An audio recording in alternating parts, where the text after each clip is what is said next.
బాలికలను చదివించటమే దేశానికి మాస పెట్టుబడి. బాలికలను చదివించడమే దేశానికి మన పెట్టుబడి.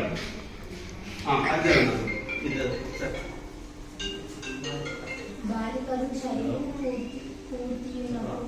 పూర్తినప్పుడే దేశం అభివృద్ధి చెందుతుంది.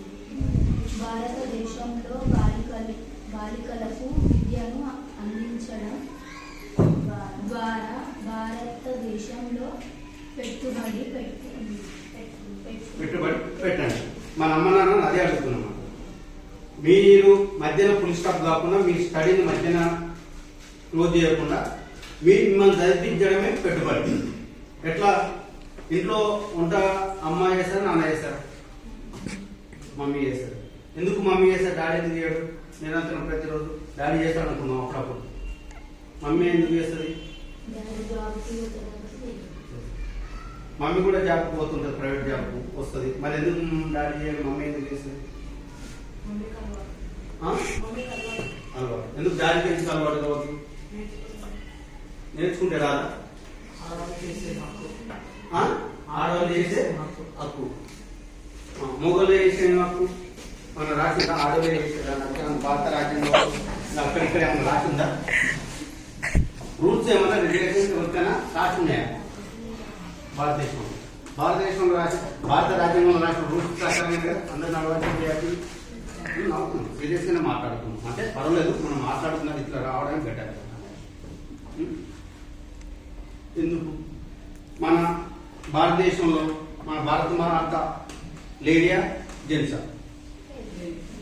ఎందుకు లేడీ?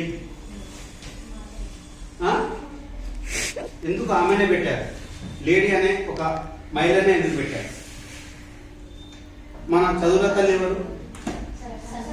లేడీ. ఎందుకు పురుషులు ఎందుకు పెట్టలేదు? మన మొట్టమొదటి మహిళా ఉపాధ్యాయురాలు ఎవరు? మన భారతదేశం మొట్టమొదటి ఉపాధ్యాయురాలు ఎవరు? సావిత్రిబాయి పూలే. ఓకే. మన తెలంగాణ తల్లి ఎవరు? మహిళనా పురుషుడా? మహిళ. ఎందుకు పెట్టారు? ఇంతకుముందు మన తెలంగాణకి లేకున్నది. తెలుగు తల్లి ఏపీకి ఉమ్మడికి ఉన్నది. తెలంగాణకు వచ్చినప్పుడు ఎందుకు జెంట్స్ని పెట్టలేదు? అంటే ప్రతి దాంట్లో ఎక్కడైనా ఏనైనా నువ్వు ఇంకా డెప్త్లోకి వెళ్దాం. అంటే టైం లేదు కాబట్టి నీకు ఎక్కువ చేయాలి. గతంలో పూర్వం కూడా వ్యవసాయం చేసేది మొత్తం నడిపించేది కూడా నువ్వు చారిత్రక భౌతిక రసాయన శాస్త్రంలో, భౌతిక శాస్త్రంలో బయట లోతులో డెప్త్లోకి వెళ్ళి చదివితే నీకు సైన్స్ కాకుండా ఆర్ట్స్ తీసుకున్నారో తెలిసిపోతారు. వ్యవసాయము మొత్తం నడిపించేది మొత్తం మహిళలే.